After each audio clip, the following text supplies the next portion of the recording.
الحمدللہ وحدہ والصلاۃ والسلام علی من لا نبی بعدہ اما بعد فاعوذ باللہ من الشیطان الرجیم بسم اللہ الرحمن الرحیم۔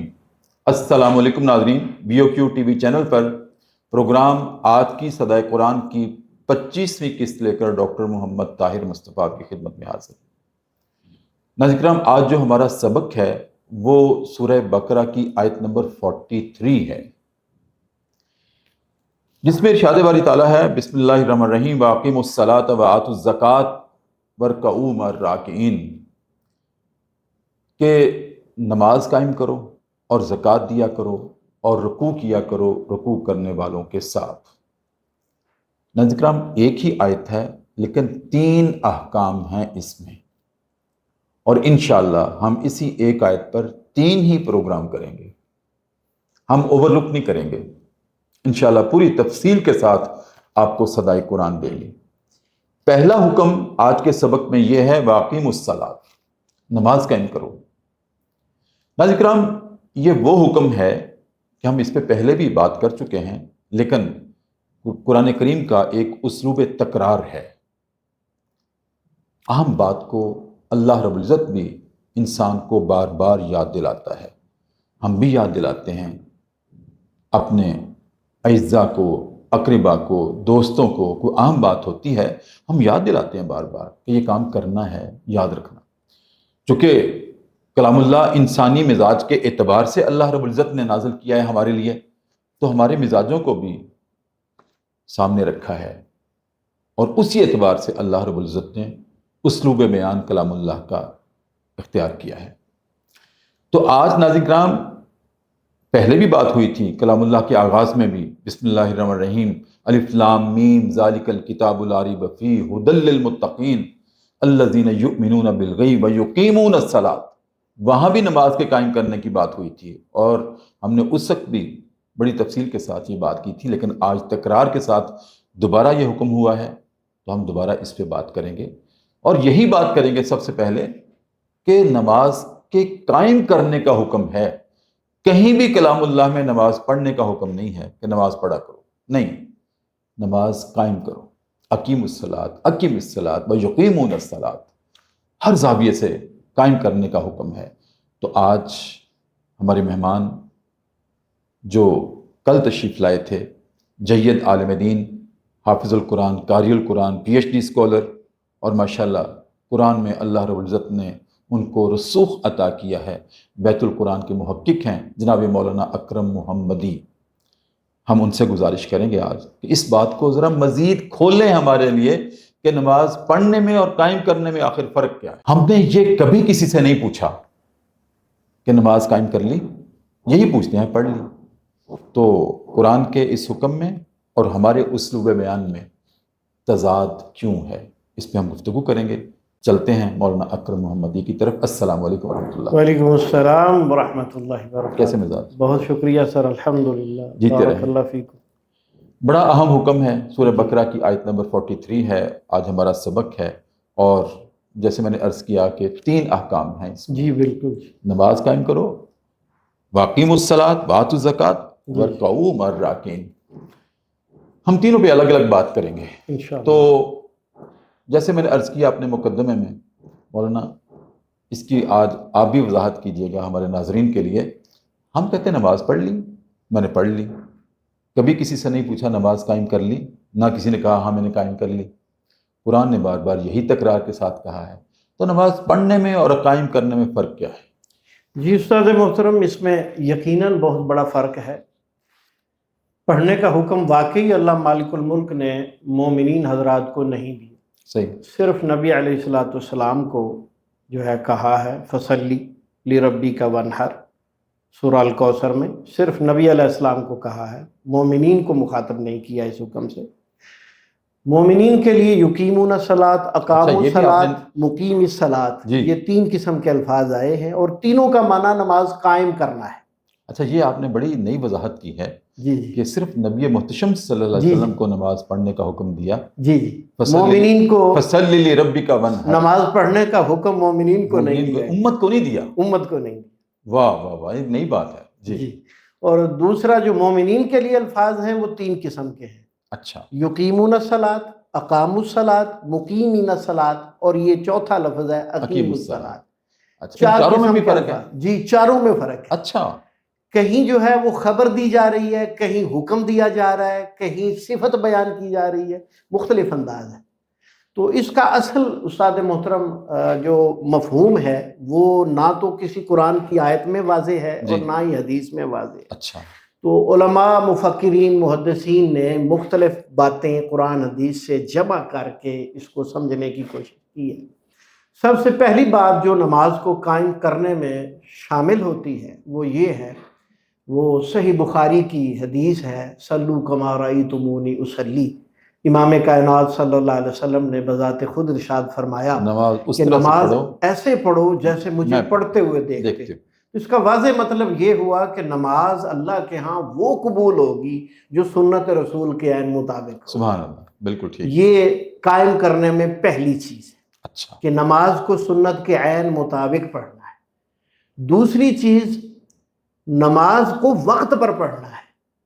ان الصلاۃ کانت علی المؤمنین کتابا موقوتا، نماز مومنوں پر وقت مقررہ پر فرض کی گئی۔ ٹھیک ہے، اور اسی کا ترجمہ ہماری پنجابی میں احباب بولا کرتے ہیں، ویلے دی نماز تے کویلے دیاں ٹکراں۔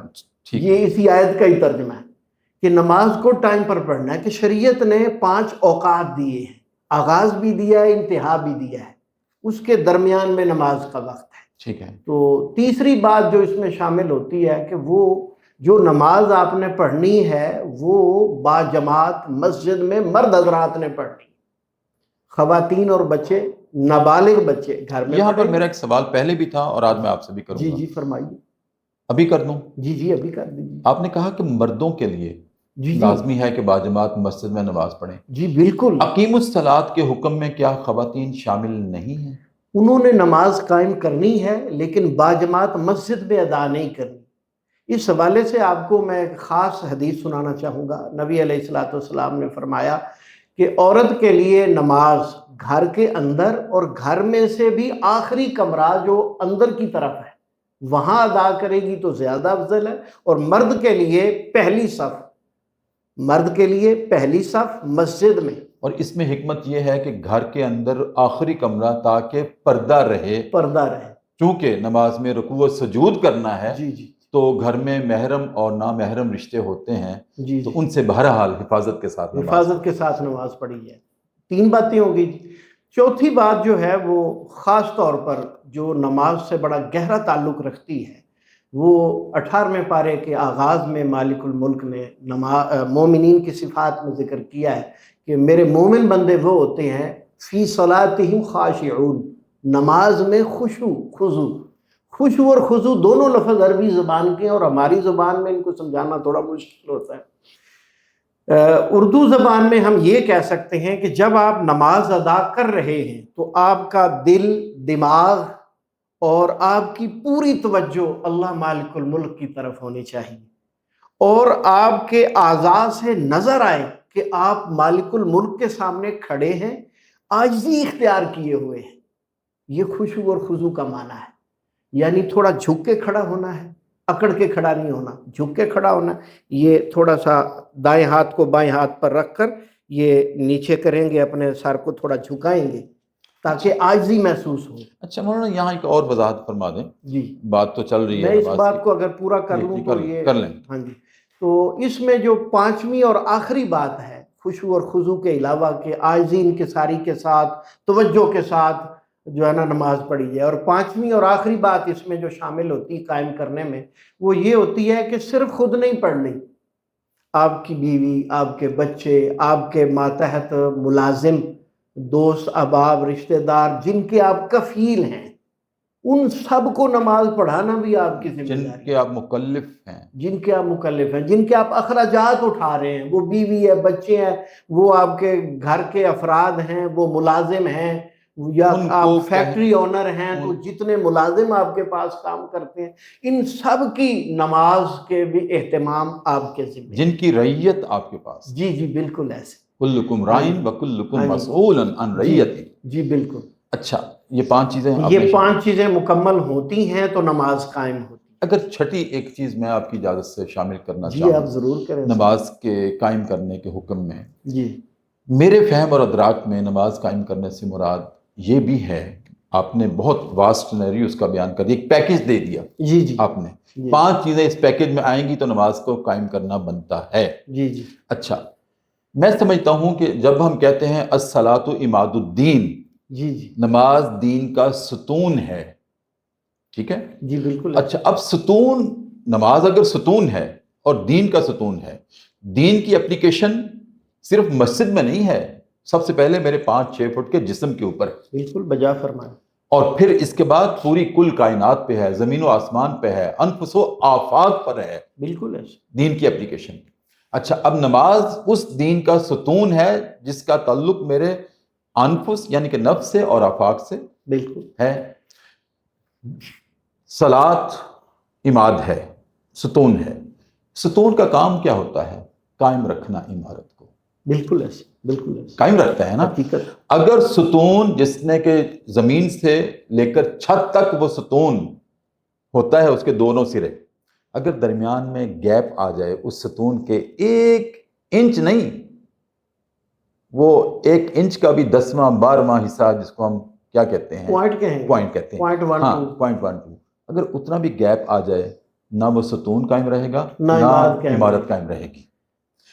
تو میرے نزدیک نماز قائم کرنا میں یہ بات بھی شامل ہے کہ نماز کو پوری پابندی کے ساتھ پڑھنا، کہ کبھی گیپ نہ آئے اس میں، جس میں ستون میں گیپ نہیں آتا تو عمارت قائم رہتی، جی اس میں گیپ، آٹومیٹک ہے یہ ہاں، معاملہ گیپ آ جائے جی تو نہ ستون رہے گا نہ عمارت رہے گی۔ تو اگر اپنے اوپر دین کی عمارت کو قائم رکھنا ہے تو پھر نماز میں گیپ نہیں آنا چاہیے، یہ لائف ریکارڈ ہونا چاہیے کہ میری نماز کبھی مس نہیں ہوئی۔ ایسے لوگ ہیں، میں نام نہیں لیتا، مجھے معلوم ہے ان کا، جی جی کہ جن کی زندگی کا ریکارڈ ہے کہ کبھی ان کی جب سے ہوش سنبھالی ہے نماز میں گیپ نہیں آیا۔